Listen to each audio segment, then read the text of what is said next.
Good morning, everybody. Today is the 24th day in the month of May, 2022. My name is Heritage. I just a market analyst at HFM Nigeria. And quickly, we'll check through the markets, find out what the overall sentiment is, if it provides opportunities, and then how we can take advantage of it. But please remember, this is just communication material, and nothing in this communication contains or should be considered as investment advice or investment recommendation. Users acknowledge that investment in FX and CFD products is characterized by a certain degree of uncertainty, and that any investment of this nature involves a high level of risk for which users are solely responsible and liable. What we have this morning in terms of the overall market environment is a more risk-off start to the day.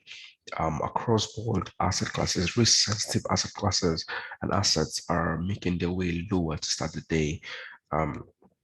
Equities are lower across board. Bond yields are mostly lower. We have the hybrid currencies down. Commodities, a little bit of a mixed bag, but you have the safe haven currencies up as well in the day. Measures of volatility also pushing higher as well. Now, first of all, this downside flow started from the tech space where we had reports from Snap. Snap is the owner of Snapchat, and then they basically said that the macroeconomic trend has really been deteriorating, and then it makes it really tough for them to be able to fill their profit and revenue targets that they set in or estimates that they have for Q2. So clearly, that was a bad thing. The stock tanked, and then apart from that, even other major tech names also saw some downside, and that spilled over to across other asset classes and generally the market. Apart from that, we also had S&P Global also estimate that, or warned basically that he said the Chinese zero COVID policy, which is a policy that they lock down once COVID cases are spotted, right? They don't want to see any single COVID cases. So that lockdown clearly affects production activities, affects the supply chain, and China is a major part of the supply chain. And with that, I mean, it could really slow real GDP growth by about 4.3% from about 8.1% estimated, right? And then that clearly coupled with geopolitical strain. When we talk about all this Russia, Ukraine, there and there, and then we also talk about even the financial strain in the market, right, could tip the global economy into a recession. Now all of that is more like just doom and gloom, and clearly markets are not really liking that. Equities are down across board. The US 100 and Nasdaq is lower today by about 2.3%. Yes, towards a key level around 11700 level. The VIX is also up, right? Volatility index is also up as well in today's session. In FX, you also have the risk of flow evidence across board. You have the JPY, you have the CHF strong amongst the majors, clearly in line with the current risk of environment. Even the euro is also supported, although in this case, it's mostly supported by the new hawkish pivot by the European Central Bank, where they're now, really talking about hiking rates, moving the rates out of negative territory, and then reducing the amount of money they've really pumped in, more like pulling back the amount of money they really pumped to the economy, right? And then clearly that supports the euro on that side. On the weaker side, you have the Australian dollar, you have the New Zealand dollar, even the CAD also on the weak side. The dollar, though, the dollar sits in the middle of the pack. And as a matter of fact, it's been down for like a week or 2 weeks fully. Look at the dollar index. We'll look at that now in a bit. Let's just quickly look at that. Dollar index. All right. Now, you look at the dollar index over the last basically 2 weeks, right? Over the last 2 weeks, we've had the dollar index, or let's say 1.5 weeks, we've had the dollar index pull lower and lower. Now, yes, there's been massive calls for further upside in the dollar. And then at this point, some form of pullback is not really out of place. So clearly this should be more, we've really priced in the hawkish central bank, that's the Federal Reserve. We've priced in global economic slowdown, which supports the dollar. All of that has seen a lot of upside. And then this downside basically is more, deleveraging, more profit taking, more pullbacks, more, squaring as well. Heading into the month end could be said, but I mean, that downside still continues. And then the dollar is not really holding on to that safe haven flow right now this month. So it sits somewhere in the middle of the pack. You have the pounds also somewhere in the middle of the pack, across the FX space. Now, we look at all the strength versus weakness, and then you notice that they are also heading into support levels as well. So we'll look at them now in a bit. But generally on the calendar, it's really a light one. PMI is just across board. The ones out already for Europe are mostly mixed, yes. But we still have for the UK as well as for US at the end of the day.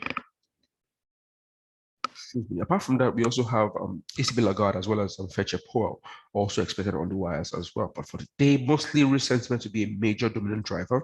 So please pay attention to sentiment, particularly the equity space, how it's behaving, how it's reacting. And then we can use that clue in terms of the moves that we're expecting in the market.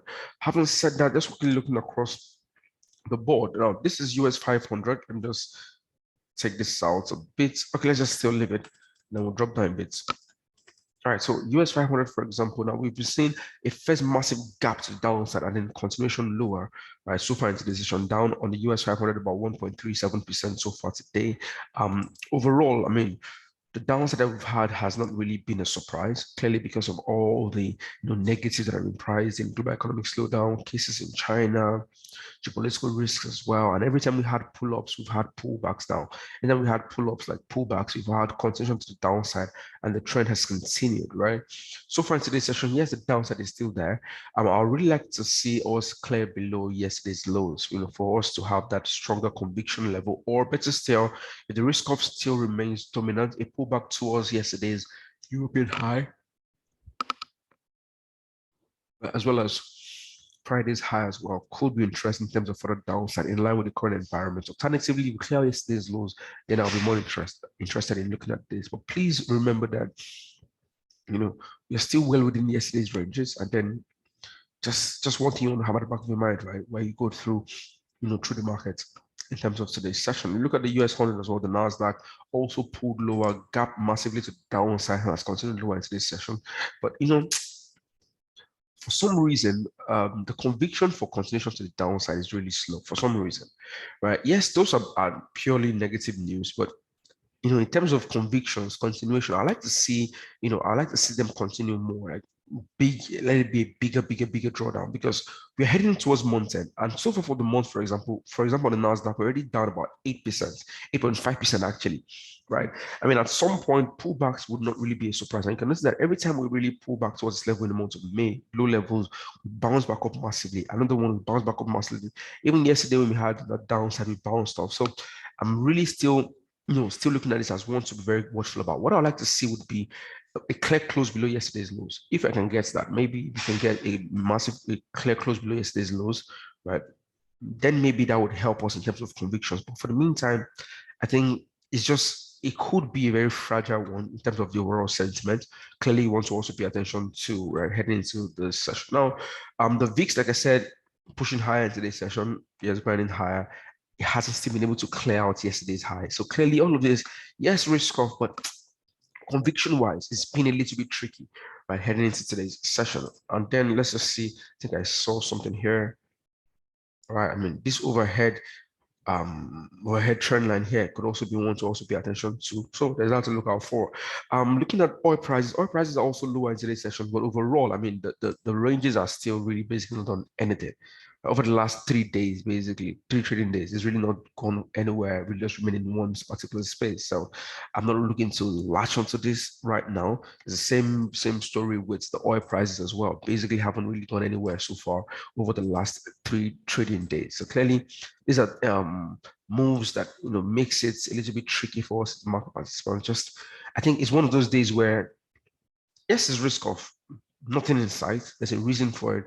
But I think we've priced in so much negativity in the markets and we are very prone to pullbacks, which is making me a little bit more prudent. I don't want to latch onto this. Like I said over the Monday show on the radio yesterday on Top Radio 90.9, I said, you see, the downside has been priced in massively. And I think markets will be more reactive towards good news rather than bad news going forward. So I think that's where I'm at right now. So having to chase this lower, it's just a little bit tricky for me really into this session. Now, having said that, cross over to the currency space and you want to look to peer current strength versus weakness. But one thing you'll notice is looking at EUDJPY, for example, we are struggling around this support level. Let's look at it. Yes, we've been able to clear below this key 90.5. Yes, previous highs, lows as well in yesterday's session, even going back a couple of sessions back, right? We've been able to clear that. We actually retested that level, but you'll notice that we've not been able to make continued lows. And then you notice that all the candles have basically not really, there's so much indecision here right now. And then it calls a little bit of caution into context where you just want to be a little more patient.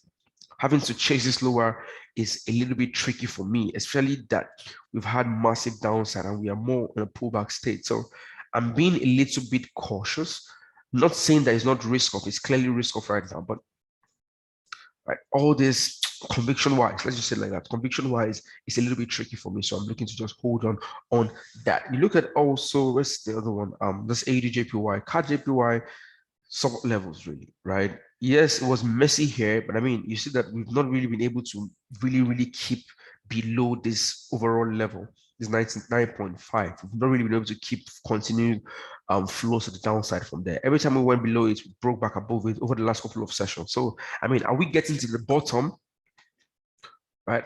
This key overall level, you're going to see that this key 99.5 has been a key level, over a couple of sessions, right? So have we gotten to the bottom of the lows for, the recent lows that we've seen over the last couple of sessions, right? Have we really been able to, because we've not been able to break through fresher lows, from where we are. So have we really just seen a downside, the down part of this? Well, maybe, but like I said, you can't really go about what you're thinking. It's basically what you're saying. All we're saying right now is risk off. I'm just saying conviction-wise, it's a little bit tricky to try and latch onto this. So that's why I'm being a little more patient, with this. And I even look at even CHF, right?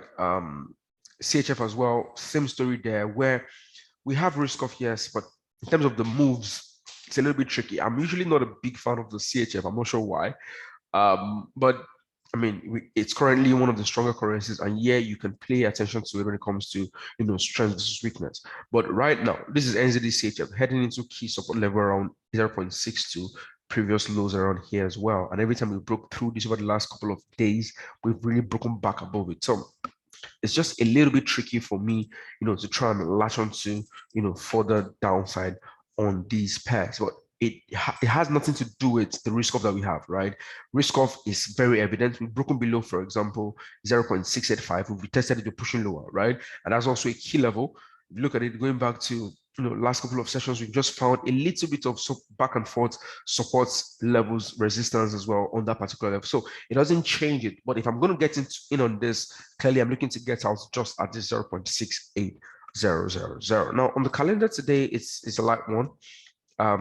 Yes, we have a couple of PMIs scheduled, but apart from the PMIs later for the US, we have one for UK as well. Just apart from the PMIs, right, it's just Fetch Powell on the wires. ECB Lagarde is also on the wires, well, RBL is also on the wires. So not much in terms of key data point released. I think it's more central bank front. I don't think Powell should make any changes to what the recent communication has really been. So sentiment should be a major driver, will be a major driver in today's session. And let's see how that plays out going forward. All right, so thank you very much. That's it for now. If you have any questions, please do not hesitate to ask. I would always do our best to help. Thank you. Do enjoy the rest of your trading session. Bye for now.